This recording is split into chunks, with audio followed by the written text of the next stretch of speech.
On tonight's CTV News, who will pay for new cruise ship facilities? Will it be the City Council, or do ratepayers have other ideas? And a new foundation system is revealed at the Central City Urban Village.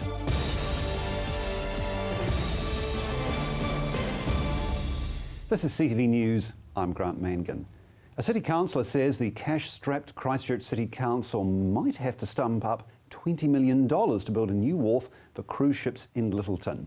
But how will ratepayers get their investment back? Marcus Gibbs continues with the story.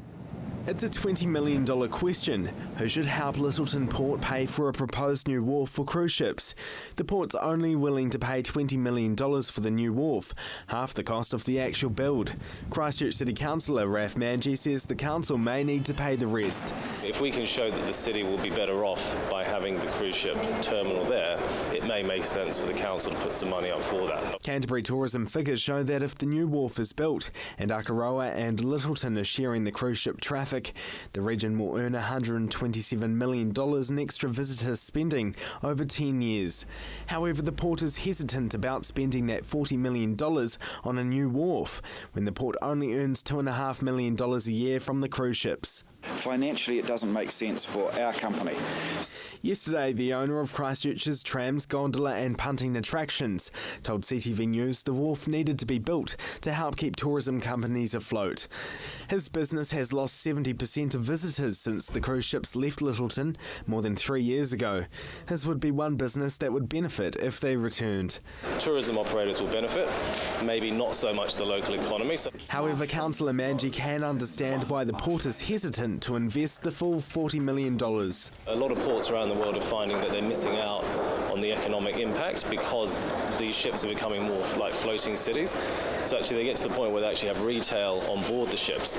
So the only thing that is an advantage to the local economy is the tourism operators. So if the wharf is built, how much of the extra spending from cruise ships would benefit the average ratepayer? If there's an economic development payoff to the wider economy, how does the council and therefore the ratepayers benefit? And that's the problem we have, because we've got no way of actually accessing any of that extra profit. One option could be for the Christchurch City Council to charge a tourism levy or take a portion of the GST spent at tourism attractions in Canterbury. That may then make an investment of $20 million worthwhile for the City Council, and the new wharf terminal can be built. I mean, that's a really good question, and that's a conversation that we need to have on a wider basis, perhaps even with government. Canterbury Tourism, the Christchurch City Council and Lyttelton Port are in discussions about what the next step should be. Will the wharf project go ahead, and who should pay? They should have the answers by the end of the month. Marcus Gibbs, CTV News. Yesterday's bulletin included a story with comments from Michael Esposito, the Managing Director of Christchurch's trams, punting and gondola attractions. He suggested the port could spend $20 million on repairing a wharf in the inner harbour, instead of spending $40 million building a new terminal. The Lyttelton Port Company has responded today. Chief Executive Peter Davies says in a statement that claims the cost would only be $20 million significantly underestimate the investment needed. He says a $20 million structure would not hold a vessel the size of a cruise ship, and 2 berths would need to be removed in the inner harbour to make room for cruise ships. Ratepayers, it seems, may have to contribute $20 million to the cost of the new wharf terminal for cruise ships. We asked Cantabrians whether they thought the council, and therefore the ratepayers, should pay. Bishopdale ratepayers may be based a few kilometres north of the port, but when our cameras were rolling, they still wanted to have their say and offer a few words of advice to those in charge of deciding whether or not the cruise ships will return. After all, they're ratepayers, and they could soon be paying part of the cost of the new wharf. So should the Christchurch City Council spend $20 million to invest in a new wharf for cruise ships? Well, if the money's going to come in to the country, then I think the council in there. I think at this point of time we have so much to be done in Christchurch that, as I said, it would be quite difficult to recoup that money, I think. It'd be a great thing, wouldn't it? The Christchurch Council should contribute because the whole of Christchurch benefits. Probably should put up some money for it, yeah. We as the ratepayer doesn't have to fork out millions for ports. Lyttelton Port can take out a loan. Although not everyone agreed on who should pay, there was no doubt on the street that more visitors could only be a positive for the city. I reckon the more people that come here, the better. It'll bring a lot more people over to Christchurch, whereas where they dock now out at Akaroa, I'm sure not as many come through to Christchurch. I think they should stay in Akaroa in the meantime. The sector's coping with that. They can have day trips by bus or coach into the city. So therefore, in the end, Christchurch will benefit. In the end, it will be up to the Littleton Port Company, Christchurch and Canterbury Tourism, the Canterbury Development Corporation and the Christchurch City Council to decide who will pay. If no one is willing to pay, there is a chance that cruise ships will never return to Christchurch and the region will miss out on an estimated $127 million of additional visitor spending over the next 10 years. Marcus Gibbs, CTV News. Hundreds of people across Canterbury are taking part in an international fundraising initiative where they're living a life of poverty for 5 days. Emma Cropper went to see how poverty impacts on the food people eat. A small serving of oats and some lentils is all Abigail Egdon will eat today, but it's by choice. For 5 days, she's living below the line. We're doing it to raise money for Tear Fund, and this year Tear Fund's giving all of the money raised through Live Below the Line to Invader and Share and Care Nepal, which are two anti-trafficking organisations based in New Zealand that work in Nepal and in Southeast Asia. Live Below the Line is an international fundraising campaign, challenging people to live in poverty for 5 days. Their budget, just $2.25 a day. I'm living off rice, eggs, avocados and onions. I'm mostly eating porridge. Porridge is pretty cheap. So I had porridge for breakfast yesterday and porridge for lunch. Oats and rice, eggs, spinach, and flour and water to make flatbread. When I first heard it, it sounded outrageous. Like I really couldn't think of how it was, I thought it would be better to just eat nothing if you were going to do it. But then I guess the more you put thought into it and you put a lot of budgeting into it, you realise it is possible, but it's a lot of stress, like having to be that calculated with it. Every time you do something you think, oh, that's a cent, like, oh, it's 2 cents of milk, like, oh no, it's 2 cents off my daily thing. So it kind of does really help you understand what it's like to kind of really have nothing or almost nothing. These Canterbury University students are learning the hard way about living in poverty. This trailer of wasted food, a reminder of why they're taking part. I've definitely felt frustrated and then find myself in my frustration really sympathising with people because I have the option to cheat, but people in poverty don't. 1.2 billion people live in extreme poverty around the world. So far, New Zealand has raised more than $1 million towards the cause since 2011. These Canterbury University students hoping that this year they'll add to that. Our goal is to raise $30,000, but I think we're almost at $10,000 now, so we're ticking along, but we still need a little bit more to reach our goal. A physically testing and mental challenge. These girls are rallying together for support. Actually, I've been able to eat relatively well because I'm cooking with a group of people, so it's been awesome. I'm doing it with my flatmate, so I think we kind of eat a bit better than someone doing it on their own because you kind of have a bit more money to throw around. For these students, living below the line isn't for life. Their challenge ends on Friday in time for a feast. We're going to have a pancake breakfast at the flat, so that should be good. I'm looking forward to it. But that's 3 days away. Until then, it's a diet of rice and oatmeal to keep them going. Emma Cropper, CTV News. And coming up, medical experts are tracking diseases before they spread. Warm yourself up with a delicious wintry meal at Hinton's Restaurant and Vineyard. Let the flavours of the country linger in your mouth long after your plates and glasses have been cleared. Enjoy an afternoon of comfort and class with great people. Hinton's Restaurant and Vineyard. Undergone home renovations?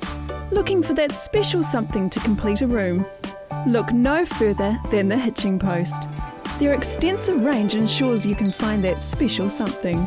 From plasma cut metalwork to candles, artwork, weather vanes, or even a customised gate. So come on down to the Hitching Post, 722 Marshland Road.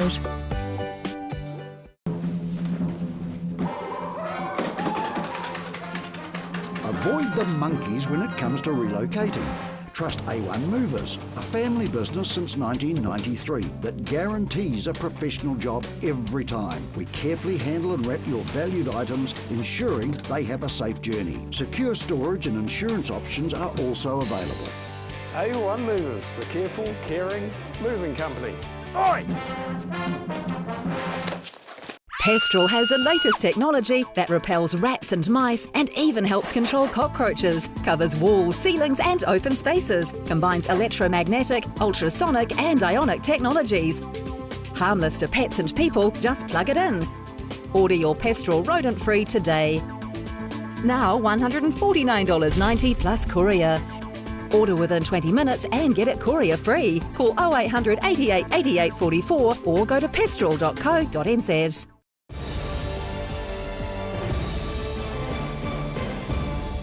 The winners of the Christchurch City Council's Breathe Urban Village officially launched their unique TC3 foundation system today. Joelle Bautista with the story.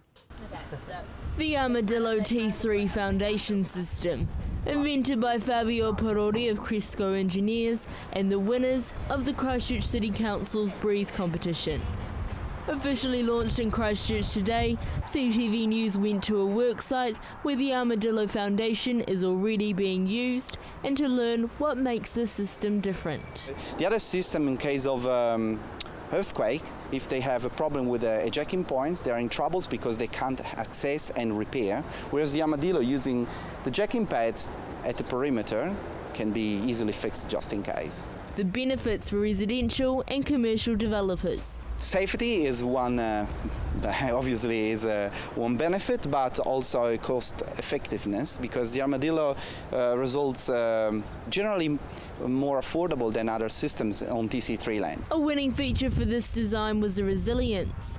Fast and easy to install, this strong foundation is aimed to give insurance companies more confidence when it comes to insuring builds on TC3 land. In this case, for example, the alternative was to use piles 16 meters deep into the ground. Whereas with the Armadillo, you can have a shallow foundation that can be releveled in case of liquefaction.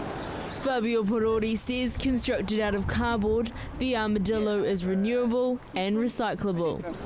To build a house, generally you need with the conventional system that uses polystyrene, you need a 40-foot container of polystyrene. And if you consider that when you build about 70 homes and you stack the pods, you get higher than Mount Hutt is, the amount of pollutant material in a conventional waffle slab is huge. At first glance, the individual Armadillo pods resemble an upside-down egg tray. Incredibly strong, and when braced, locked and covered with concrete, becomes a cost-effective option for developers. And in New Zealand, every year you build more than 20,000 homes. So the Armadillo uses this cardboard as an high-strength cardboard, specifically studied to resist in the damp during the building site.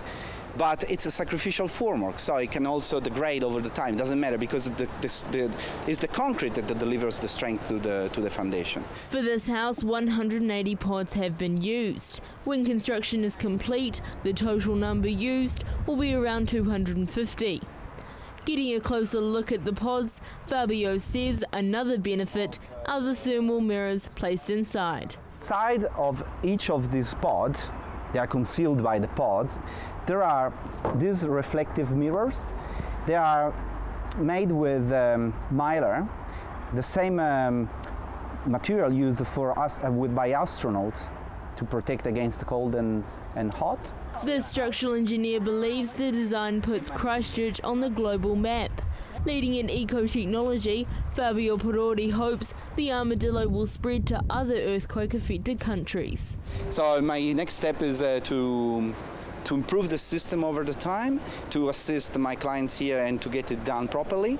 And then, I think this is a system that can be used worldwide. There are many countries with earthquake problems. Italy is one of them, China is another one. So heaps of countries where we can use that. The price tag of that Armadillo ranges around $250 per square metre.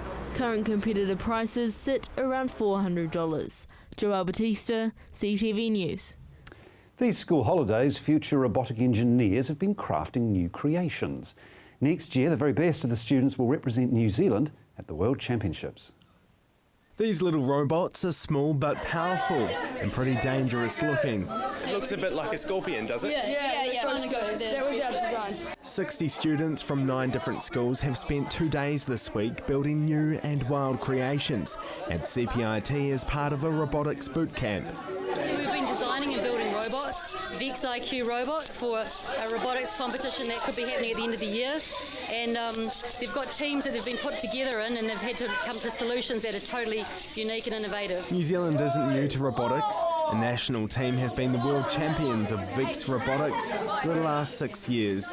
Now these students are working with the VEX IQ kit, a powerful robotic system that helps to inspire students through robotics competitions. VEX is huge in New Zealand. We've got 96 schools involved, just over 105 teams around the country, and it's growing all the time. The students were set a challenge and there was carnage on the floor.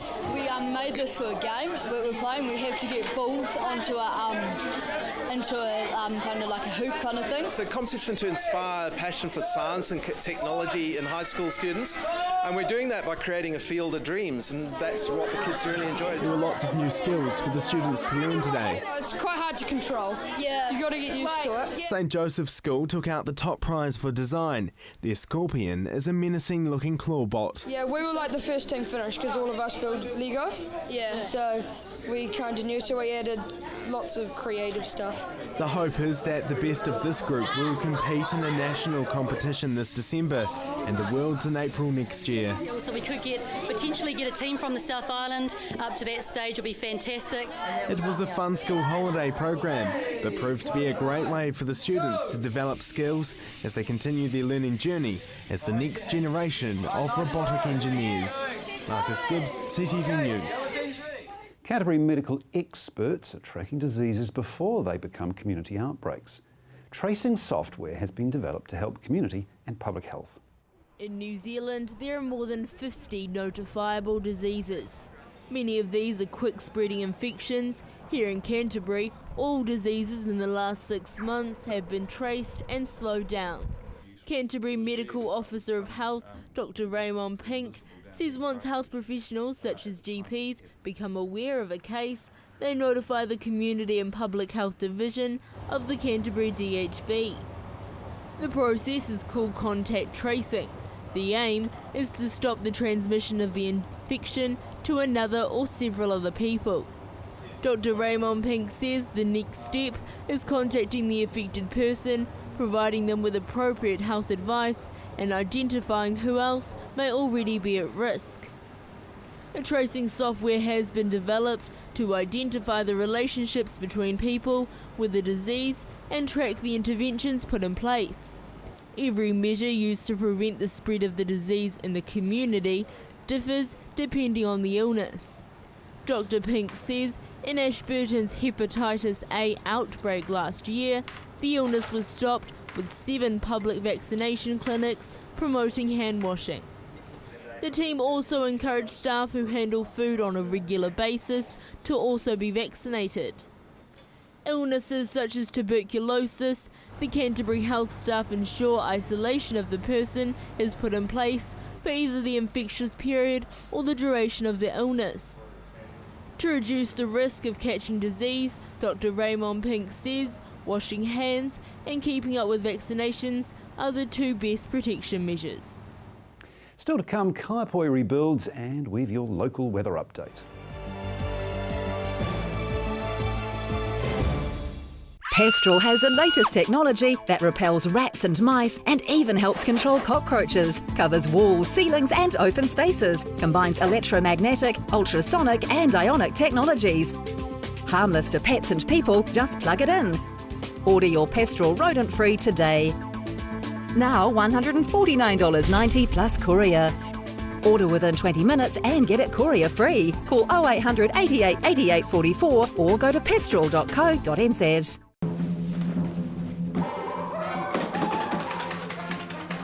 Avoid the monkeys when it comes to relocating. Trust A1 Movers, a family business since 1993 that guarantees a professional job every time. We carefully handle and wrap your valued items, ensuring they have a safe journey. Secure storage and insurance options are also available. A1 Movers, the careful, caring, moving company. Oi! Undergone home renovations? Looking for that special something to complete a room? Look no further than the Hitching Post. Their extensive range ensures you can find that special something. From plasma cut metalwork to candles, artwork, weather vanes, or even a customised gate. So come on down to the Hitching Post, 722 Marshland Road. Warm yourself up with a delicious wintry meal at Hinton's Restaurant and Vineyard. Let the flavours of the country linger in your mouth long after your plates and glasses have been cleared. Enjoy an afternoon of comfort and class with great people. Hinton's Restaurant and Vineyard.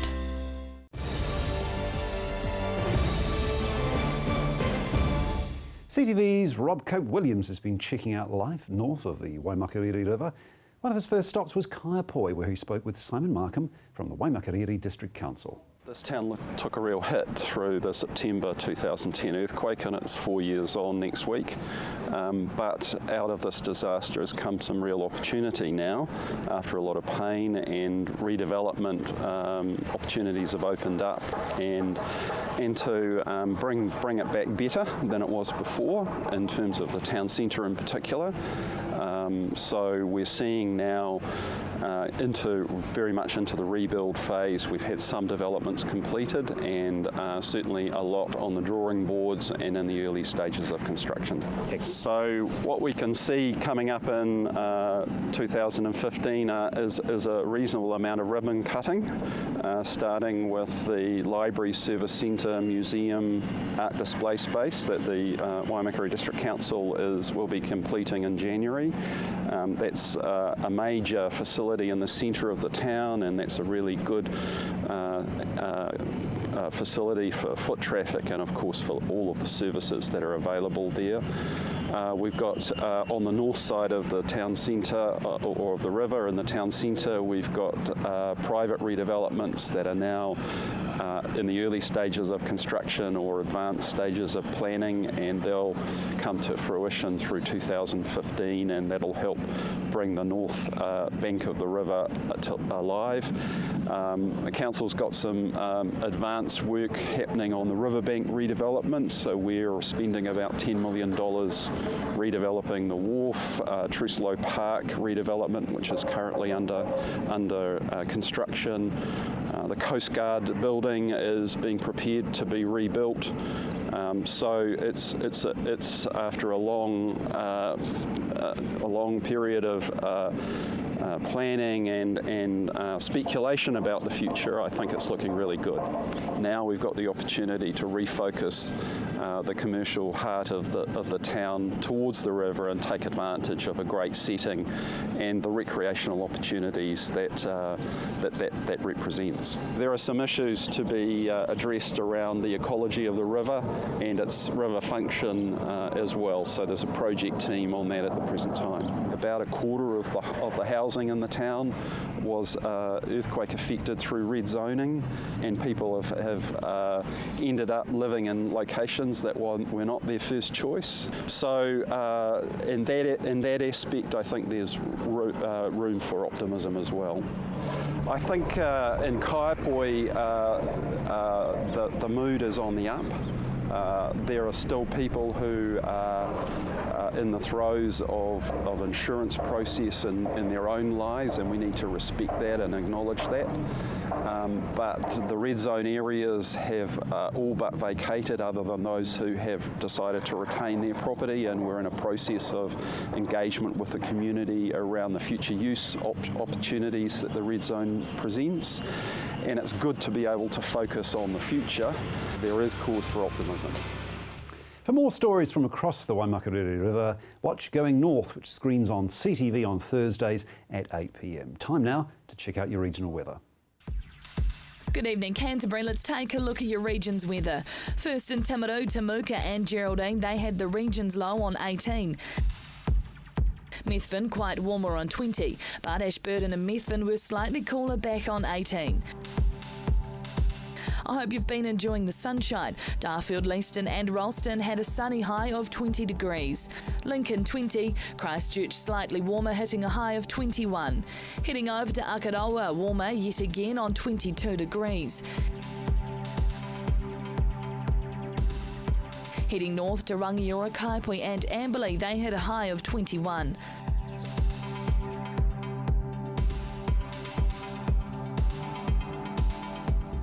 Looking further north to Culverden, Hanmer Springs and Cheviot, they had a high of 20 degrees. Taking out the high of the region was Kaikoura with 22 degrees. But what's in store for tomorrow?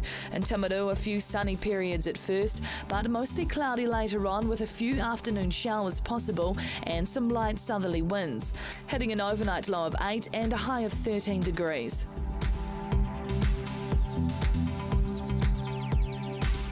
Looking at Ashburton now, during the day expect a few afternoon drizzle patches, becoming cool with a light southerly wind, hitting 8 degrees overnight with a high of 13.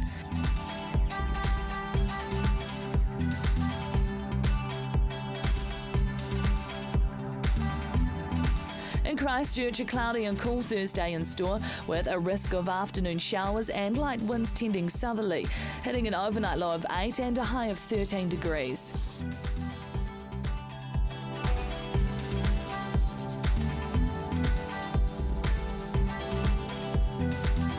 At the top in Kaikoura, a few sunny periods at first, but mostly cloudy later on with a few afternoon showers becoming possible, hitting an overnight low of 8 and a high of 13 degrees.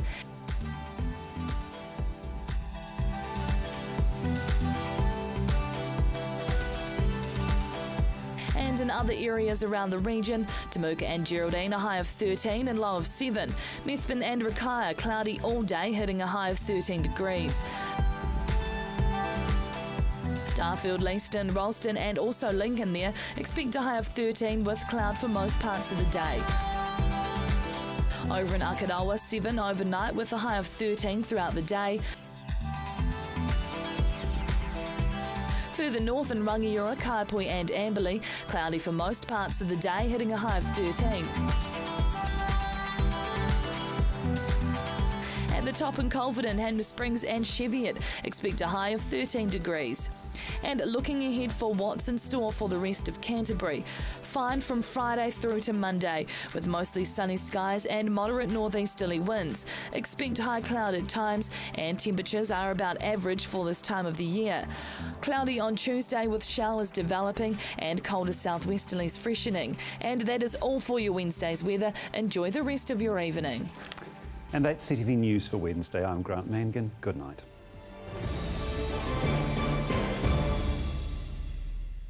Supporting local content so you can see more of New Zealand on air.